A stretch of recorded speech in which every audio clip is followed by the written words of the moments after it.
Okay, in chapter 4, we're going to talk about why we need to use other people's research to help inform our own research. And so you can see on this slide, these are three examples of journals that people like me publish articles in. So, like Journal of Health Communication, Communication Yearbook, Social Science and Medicine, all publish communication research written by communication professors and researchers. And so we publish our articles. With our literature reviews, our method sections, our results sections, and our discussion sections in these journals. And you guys have gained a little bit of experience already this semester finding 5 articles that would fit with the theme or the topic of your paper potentially for this semester. So bibliographic research, why do we need to read other people's research before we do our own studies? Well, first of all, it helps us to kind of build a foundation for our own ideas. All really good research is built on a foundation of previous ideas, previous research. And so that we find out that our study will actually add to knowledge, or is it actually just going to replicate what's already there? We don't want to redo something that's already been done really well. It's also really good to get inspiration. It's a good idea. It's a good way for you, and you probably have already seen your topic shift a little bit as you've found some articles or searched for articles. It's a good idea. It's a good way to get ideas for something you want to write about, or learn about something that's been missing from the literature that you could add, or something that hasn't been done very well that you could add, or something that it just makes you think of something else that you could potentially write about. It also helps you to identify other people who are working in this area so you can maybe find more of their work or even reach out to them. When I was an undergrad or a grad student, if I needed more information, I would email one of the people who wrote the articles, and it was really helpful to have questions answered or to get more information. So it also helps you to get help with your methods. Understand how other people have studied this topic, what's an acceptable way to get answers, to answer your research question, to support your hypothesis. What are other people doing? What's appropriate? What's inappropriate? And then help you to anticipate ethical issues. So we talked about ethics in chapter 3. If you're dealing with something that could potentially be harmful to participants, how did these researchers recruit participants, treat participants, debrief participants in a way that was ethical? Because if it was published, it had to go through the IRB, and it is now considered usually ethical from a scientific perspective. So you can replicate their methods and do something similar. So again, reading other people's research helps us to, generate research ideas, ways of doing research, how your actual research will contribute to the overall understanding of this topic. And again, like, how do you know if you're adding new knowledge or replicating something? We have to know the past to be able to contribute to the future. And because the purpose of any research is to add knowledge. And so you want to make sure you're doing that. And again, I've been pushing you guys to think about this with your topics. You don't want to reinvent the wheel. You don't want to redo something that's already been done. You want to take that wheel to a new area, even just a couple inches forward. All right. And also, it helps you to learn how to write research. The more you read, the more you learn how to write it, how to format it, the language you should use, the style. And so that's kind of part of what we're doing this semester. By the end of the semester, you guys will have written the first half of a research paper. Of an article, and if there was a second class, a second part of this class next semester, and you would carry the study out, you would have a full research article that you could submit to a journal or present at a conference. So for this semester, you guys will be writing a literature review and a method section. If this was for the next semester, you guys would also have a results and a discussion section. So we're halfway there after this class. So this is a good transition to what a research article is, because you guys have already found 5 of them, and now you're at the point where it's like, oh no, I have to actually read these and understand them, and I've never read research before, and that's a really understandable position to be in. It's daunting. It's not easy to understand. It's a totally different set of language. It's a totally different set of standards than what you probably are used to. So when you're searching for research, to go back a little bit to things you have already done, maybe you need to go back and improve what you've already done. You want to find 5 articles that are relevant and 5 articles that have high quality for this study. Okay, so relevant means it's very useful. Okay, it's very useful to your topic. And that's why we use communication journals, because we want to give ourselves a chance to be relevant to your topic. You don't have any room in this literature review, in this paper, for any irrelevant information. and you don't want to miss anything that would be super relevant to your topic and that would really help you to generate new ideas or to back up what you're doing, right? To build a rationale for what you're doing. And so you really need to be careful about how you're searching um, in the data in the library database. So I'll come back to this a couple times, but again, this is what you should be seeing when you're in the library database. I like to use one word per box. Okay, and just if you're not finding something related to your topic very well, keep playing around with search terms. So, for example, like be really careful if you're talking about sports teams or something like that. You don't want to use the word group because that would be totally different, right? So, groups and teams have totally different meanings. So, just be very careful about the search terms you're using, and try new things. I mean, really try to make it work. Also, keep in mind, just because it's under the Communication and Mass Media Complete database doesn't mean that all the articles that will pop up will be from communication journals. So just be wary of that. Make sure you're looking at the journal name and see if it has communication in the title, or if it's one of the ones that I gave you a list of exceptions for. Okay, so that's what relevance is. We want it to be obviously very relevant to your topic. We also want it to be obviously high quality or to be credible. So that means it's going to meet the scholarly standards for research, meaning it has a research design, it collects data, it analyzes that data, it has results and conclusions that are all solid and that make an original contribution. Okay, so for this paper, you cannot have 5 links to 5 random websites. You have to have 5 scholarly articles, as it says in the directions. Okay, so these are 5 things that go through the process of peer review, as we talked about in class in chapter 2. We have an editor and at least 2 or 3 reviewers before something's published in a journal that reads this research and determines if it's good or not. Okay, generally you have to revise it totally and before it gets submitted or before it gets published, but it goes through this process of review of your peers. Okay, so information can be really relevant to your topic, but of really low quality. And information can be of really high quality, but of low relevance, right? So let's say you find something, you're doing something on flirting, and it would be really, really, really relevant to your topic, and it's from the New England Journal of Medicine. Okay, great. That would be totally relevant, but also high quality, right? So if it's from the New England Journal of Medicine, and it's about flirting, then you're good to go. If it's from Cosmo and it's about flirting, it might be relevant, but it's not going to be high quality. So keep that in mind. Okay, so I want to talk about the different parts of a research article, and I'll show you a couple of different examples here in a second. Usually when you see a research article, I'll just show you now. Let's start with this one. You have an abstract, which you guys will write for your final paper. Usually it's just about a 200-word quick summary of everything that's in your paper. So it talks about your rationale, why you wanted to do this study, how you did it, your method, right? So we analyzed 510 responses of posts in an adolescent young adult focused online discussion group. Okay, and then it gives the results, the findings, what did we learn? And then finally ends up with why does it matter? Okay, and that's again just a kind of a quick summary of your whole paper. Those are the sections of your paper. So these articles start out with a literature review after an introduction that kind of sets the stage. You can see that they're citing a lot of literature. They're telling us what we already know.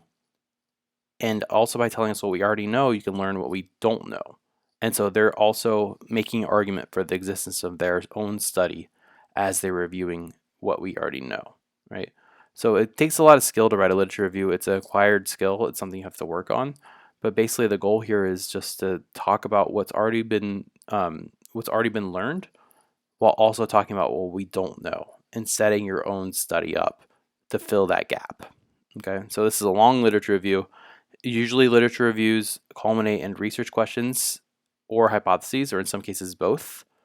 We're going to see that this is a mixed method study, so it's going to have qualitative and quantitative data. Okay, but your literature review is going to culminate in these research questions.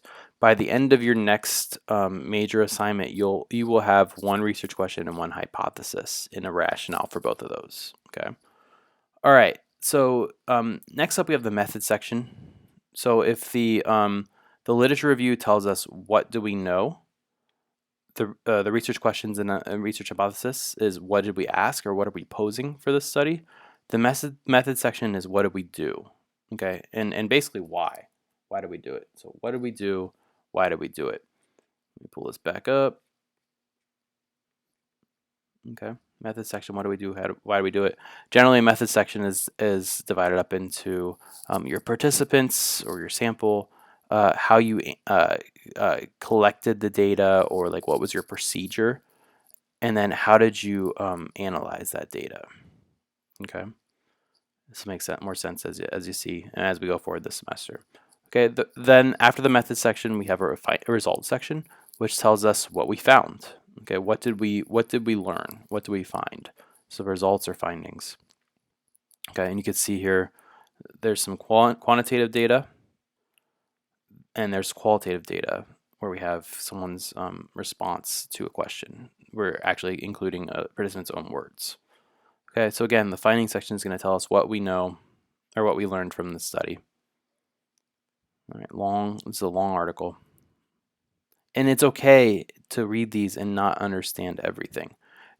Start getting in the habit of not including things in your own writing from other people's writings that you don't understand. It's okay to just report on things that you do understand, that makes sense to you. When you go to grad school, you'll start learning more of this stuff if you go to grad school. But it's okay to not understand everything now. Just try to get as much out of it as you possibly can. Okay. Then the discussion section is kind of where you will hone in most for your own articles or for your own writing. Okay. The discussion section not only tells you what they found, like in the findings section, but it tells you why it matters. It puts it back in context. Based on theory, based on previous literature, based on previous findings, this is why this study matters, right? So theoretical implications. Based on the theory that we used to frame this piece, based on all the literature that we used to rationalize why we're writing this piece, based on all the communication research, this is how we're taking this forward. This is what we've learned that will advance theory. There's also practical implications. This is how it will help people in the real world, in practice, right? This is how we can help, in this case, adolescent young adults. This is how we can help their doctors. This is how we can help their family members and their friends and their supporters. So we have both theoretical, so the literature implications, and we have practical everyday implications. Okay. And then after that discussion section, we have a limitations section and future research. And that's also important for you to read too, because this tells you, they're telling you where they screwed up and where they wish they could have done more. And that's kind of where you can come in and say, oh, well, if they couldn't do that, then maybe I can in the future. This is something I can do to improve this literature in the future. They're basically telling you, they're giving you ideas about what your study could be. So read the literature, read the limitations, read the future research, and they might tell you something you can do. You might get ideas that way. Generally ends up with a conclusion and then a references page. So if you read the references page, maybe if you're struggling to find articles, you can get ideas for more articles that you include in your study. So for example, this is from Communication Monographs. Okay, this one is from Journal of Computer Mediated Communication. This one's from, let's see, let me find another example here. Let's see, Journal of Health Communication. Okay, so you can look through here and get more ideas for your study if a database search isn't really helping. Okay, here's another one. Again, an abstract that sets the stage for the study. A literature review. Okay, and you can see how these are sometimes organized. They can either be organized linearly or chronologically. So you can start with the oldest research up to the newest. So take us through this body of research from the oldest research to the newest research, or you can do it by theme. Okay, this one's designed by theme or organized by theme. Okay, well, I only had one subhead there, but again, the literature review builds to a hypothesis or research question, which is right there, 2 research questions. Then the method section, okay, which again, they tell you how they did what they did. It's important for you to pay attention to that. Okay. What they found, which would probably make a lot less sense to you than, because especially in the very hardcore quantitative ones that are really hard to understand if you don't know the method. It's okay, again, if you don't understand all that, but if you go down to the discussion, they'll tell you what they found and why it matters, okay, from a theoretical and a practical standpoint. And then again, the limitations and future research sections. So definitely check those out. All right, you should read research like that. Let's go back here. All right, so again, methods, what did we do? Results or findings, what did we learn? And then the discussion section is, what does it mean? Why is it important? Why does it matter? And the limitation section, what could we have done better? Okay, so those are the components of a research article. All right, so how do we find quality information? You guys have already started this. You're probably going to need to refine it after I give you back your topic and rationale papers. But I would argue that the library database is a way better source for actually finding articles than search engines like Google. Okay, so the library database, again, the Communication and Mass Media Complete on the University of Michigan Dearborn library website. I gave you all the instructions on the topic and rationale paper. I think, again, it has better search fields, and you can really narrow your focus down a little bit more and find stuff that's actually communication research articles. Okay, I am not opposed to you using like a search engine to start to get ideas for your study. But something like Google Scholar or even just Google in general is just going to give you a large number of hits, and a lot of it is not going to be high quality, and a lot of it's not going to be very relevant to your ideas. Okay, but again, Google is a really good place to start because you can start getting an idea of something you want to do. So this was communication researchers published something in JAMA, the Journal of American Medical Association, that showed that people who, after Charlie Sheen diagnosed or admitted that or disclosed that he was HIV positive, it led to more people going online and searching for information about HIV, and so the Charlie Sheen effect. Okay, and again, these are researchers. Some of them are public health researchers. Some of them are communication researchers. Uh, and so a lot of times when people publish articles, they have news articles written about them, and you can use these to give you ideas, and you can go and actually find the original article. Same thing here. This is a Wall Street Journal article written about one of my favorite professors from University of Kentucky, and about her research about flirting and marriage. And again, so she published these articles in research and communication journals, picked up by mainstream news source, and you can use this as kind of an idea, and you can go find the original articles for your own studies. So let me know if that does not make sense, but that's a good place to start. Okay, so databases and search engines, I would say databases are better in that case. Okay, we also have Boolean operators, which I should have kept the library page open for you. Um, but you can see with those three search bars that I showed you, they're separated by, I think they're all separated by and as a default. But if you click the drop down menu, you can change it to or not. So let's say that you search in one bar communication and feminist in the other. Okay. Well, if you just search communication, you're going to get 112,619 hits. If you just search feminist, if you search communication in one bar, feminist in the other, you're going to get 1,245. But if you go and use those Boolean operators and you say communication or feminist, look at how many more, 113,232. So that means any research that is communication research or research that is feminist research, that's not necessarily communication. Now, if you do communication not feminist, you're taking out all the feminist research from the communication research, so you have a little bit less. But if you do communication and feminist, you're going to have 632 hits. So you're focusing a lot more down. So play with those Boolean operators. If I think and is probably the best in some cases, but it depends. Okay, so play with those if you're really struggling to find articles as well. All right, so we talked about how there's obviously different quality sources, and research that we're focused on here is generally for your own papers. It needs to be of the scholarly sources, right? So refereed articles that have literature reviews, that have full citations, that are really going into a lot of detail about their method section. And usually these come out either monthly or quarterly or once a year.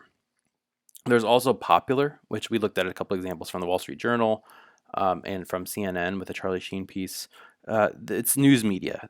They're not refereed. They're not reviewed by their peers. These come out daily or weekly, obviously. And then there's a trade articles, which are written for a very specific sector, not refereed. There's no citations, come out weekly or monthly. So, for example, a really good example of a trade art magazine. My dad owns a pizza place that he's been running since he was like 18. He took over his dad, my grandpa, and he always gets Pizza Today sent to our house. It's just like a trade magazine, but like magazines about guns or architecture or like gardening or something are generally going to focus on one specific trade. All right, we've already talked in class about primary and secondary sources. Primary sources, what the author originally wrote. Okay, this is what we're going to focus on for our studies. We want primary sources. We want 5 primary sources cited. Okay, again, has references, has their own method section, collects their own data. Try to focus here for the annotated bibliography and the literature review.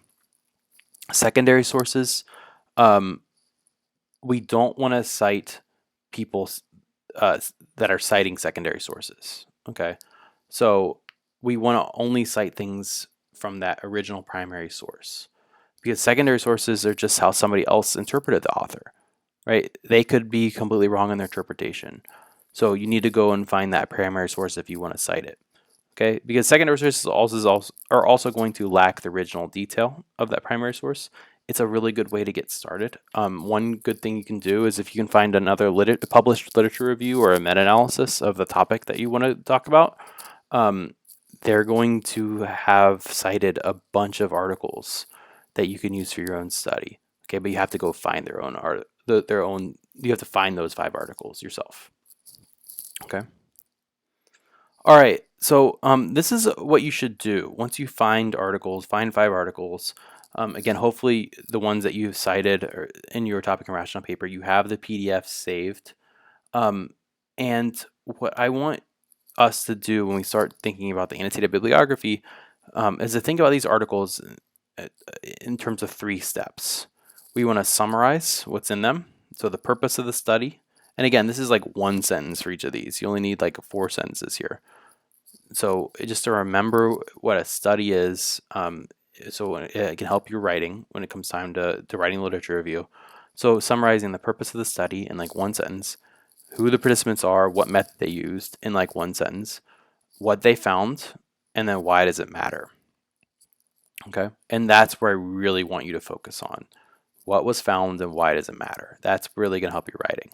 Okay, then you have a couple sentences that assesses the article. You evaluate it. Is it good? Is it bad? What are its strengths? What are its weaknesses? Would you have chosen a different method? Would you have talked to different people? Did they not talk to enough people? What's missing? What do you think that they should have included? What do you think they included too much of something? Don't just write that it was hard to read or that it was very complicated. Talk about their method. What was missing? And then reflect.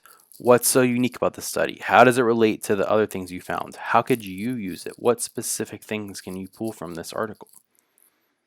Okay, and then you're going to write a literature review as part of your final paper, just like how these other articles you're reading have literature reviews too.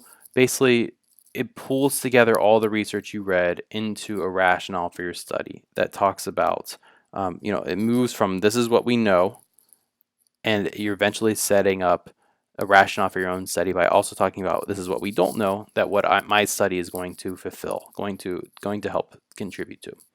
Okay, so again, it's not just a summary of what's out there, but it's an argument. It's saying this is what we know. This is kind of the most important information on this topic. But at the same time, you're also saying whether or not this research is good, and if it's bad, how is your study going to fix it? What is missing still? Why does that matter? Okay, so again, I gave you examples when we were looking through the 2 literature reviews. Previously, I said you can structure it chronologically, where you go from the oldest research to the newest research. Thematically, you can group it into different themes or good and bad aspects of it. Okay. Format, generally, though, we have an introduction, we have a body, and a conclusion. The conclusion is what leads up to your research questions and hypothesis. And you're going to cite all the work you've read using APA. Okay, so in-text citations there, which we'll talk about later this semester. All right, so your next major paper is going to be the annotated bibliography. And before you turn in the full list of five, or the five full bibliographies, you're going to just do one for practice for 5 points in class. Okay. So again, we already talked about this. You're going to be using peer-reviewed journals, not conference papers. So unless I say it's okay. So at any point, if you're really confused about your 5 articles, come see me. I can help you search. I'm probably going to tell a lot of you to come see me after I turn back your topic and rationale paper. Um, Try to avoid using scholarly or edited books because you have to read all of it, and we don't have time for that this semester. So stick with 5 journals. Okay. Textbooks are not scholarly enough because they're not peer reviewed. I mean, it has to be from communication. All right. And again, sometimes really important articles on communication are found outside the communication discipline. But again, you can come see me if you're struggling, if you really think that these 5 articles, even though they're not from communication, would work for your paper, and we can work on that. Okay. Consult with me to determine if an article is okay if you're not sure about it. Right. So again, as you're doing the research, your topic and your research question should really guide what you're looking for or how you're going to find it. Your 5 articles should totally relate to what your topic and your research question is. If it's not relating to it, then you shouldn't use it. At the same time, though, you can change your topic and your research question based on the 5 articles you find. And both of them are probably going to change and become more specific as you research and you understand the literature better. That's part of the reason why we do research. But your research question and your topic need to match up with what those 5 articles are. All right. So for example, here's a topic and a research question. The topic would be something broad like patient-provider communication and language. That would be okay if that's what you turned in for your topic paper a couple days ago. But the research question needs to be more focused. All right, so after you read, after you do a search, maybe you come up with the idea that, oh, I'm really interested in medical interpreters. And so I want to know what their role is in patient-provider communication and what challenges do they face.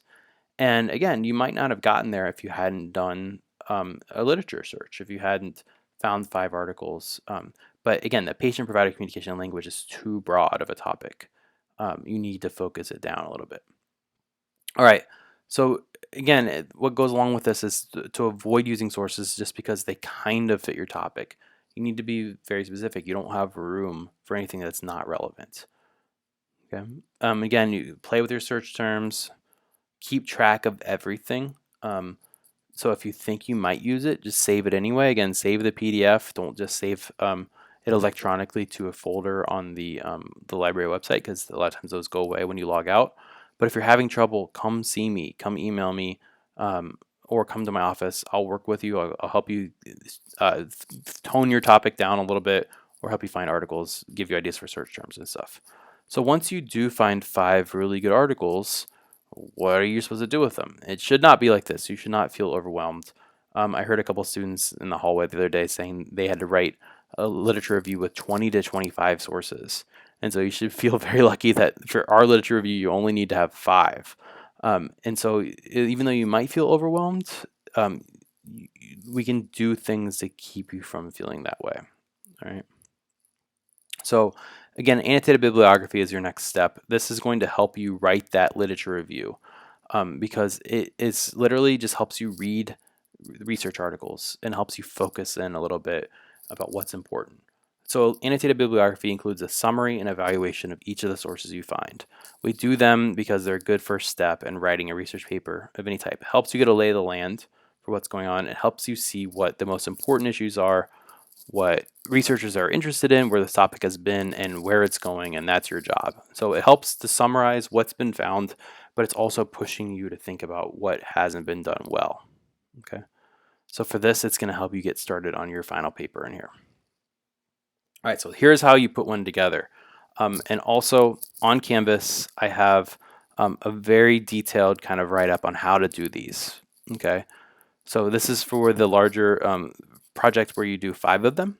Okay, so for the annotated bibliography, you need to pick 5 sources that you like from communication journals, and basically you're going to write about 12 sentences for each source. All right, this is not something you can just do the night before it's due. You have to give yourself a couple weeks to do this. Spread it out, otherwise it's going to be totally overwhelming. All right, again, you have to pick articles that contain primary research, not articles that are literature reviews or case studies, and try to avoid conference papers.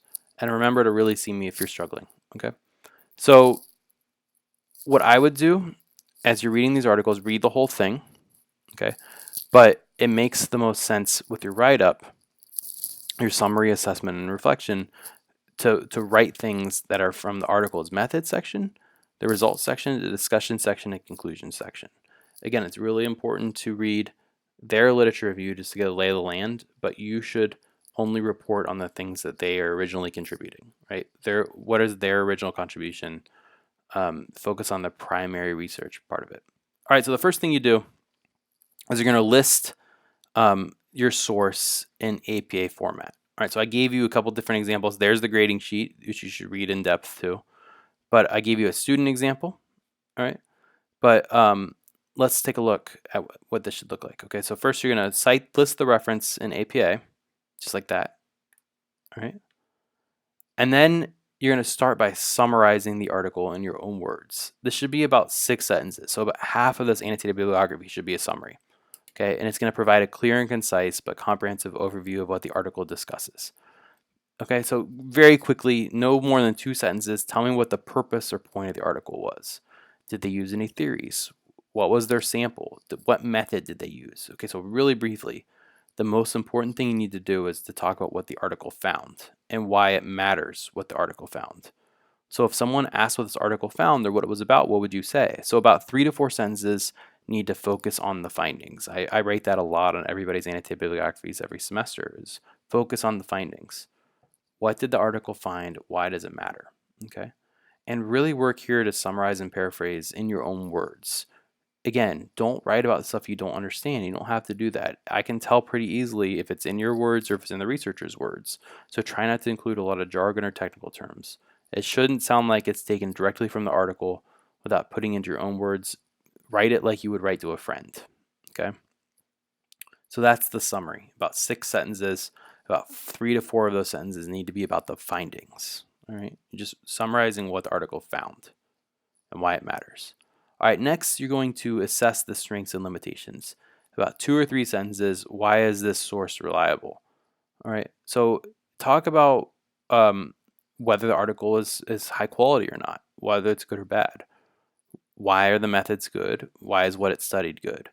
And then are there any of the weaknesses, things, like did the authors use theory? Are there not enough participants? Would you have selected a different research method other than the one they proposed? What was missing? What wasn't looked at? Point these out and talk about if your own research can address these things. Okay. So basically with the assess section, was the study done well? What strengths do you see? What weaknesses do you see? And then you reflect about 2 or 3 sentences. What specifically can you take from this article that can be put in your own study? Okay. So does this article include any theories, variables, methods, scales, interview questions that can be helpful to your own study? Is there anything that you can replicate? This will help you if you really focus on specific ideas you got from this study and how you can apply them. Okay, so that's the annotated bibliography part.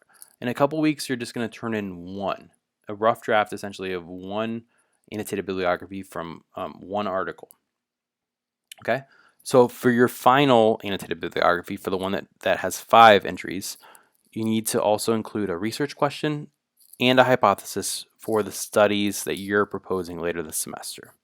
Okay, so make sure that so later this semester you're going to be writing a proposal for a quantitative and a qualitative study. So make sure that you have a research question for your qualitative study and a hypothesis for your quantitative study. All right, make these clear and answerable. Again, just do the best you can for these.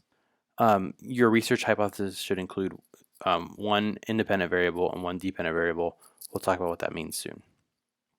Okay, so then based on your research question and research hypothesis, this should be an original idea, something that you're taking what you found from your 5 articles and taking it a step further. And then you're going to write about a couple paragraphs, 1 to 2 paragraphs on the goals and directions of your study. All right, so what are the specific concepts that you want to measure? Okay, and then what do you think has not been studied yet or studied well by past researchers? Why do you think your study can help contribute here? How can it fill in these gaps? Okay. And then is your goal to explore, describe, explain, predict, control, or criticize? We talked about this in class the other day. Okay, and then that's about it. And so again, follow the format that I gave you. This literally walks you through what I just talked about. Okay, it gives you the what to do with the summarize, what to do to assess, what to do to reflect. Okay, and then it shows you should have each annotation on a different page. Okay, so read that criteria. Make sure you read the grading sheet, which is here. It talks about how it's all broken down. Okay. When you turn your annotated bibliography in, I need you to also print this grading sheet and staple it on the front. Okay. It shows me that you read it. And then you can look at the student example as well. All right. This was a particularly good annotated bibliography assignment that I had in the past. Keep in mind that she started with a research question. Okay, that needs to go at the end after your fifth one. You have your research question and your hypothesis and those 2 or 3 paragraphs on why you chose those research questions and hypothesis. Okay, but you could see how she structured this with the citation first and then the summary, the assessment, and the reflection all in one paragraph. Okay.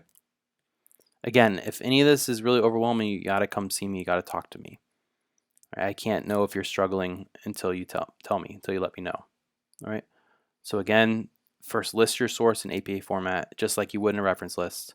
Then in about 10 to 12 sentences, you need to summarize, right? The purpose of the article, what theory was used, what methods were used, what the population was, or what the sample was, what they found and why it matters. Those findings should be about 4 of those 6 sentences.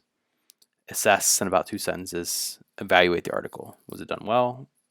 Don't just say, yes, this article was done well. Tell me why. Or no, this article was done poorly. Tell me why. Okay. Think about things that your own study can address and then reflect. What can you take from this article and put in your own paper? All right. So again, here's another example. But check out all the stuff on Canvas under the Files Assignments tab. It should help you. Come see me. And yeah, we'll talk later. Let me know if you have any questions.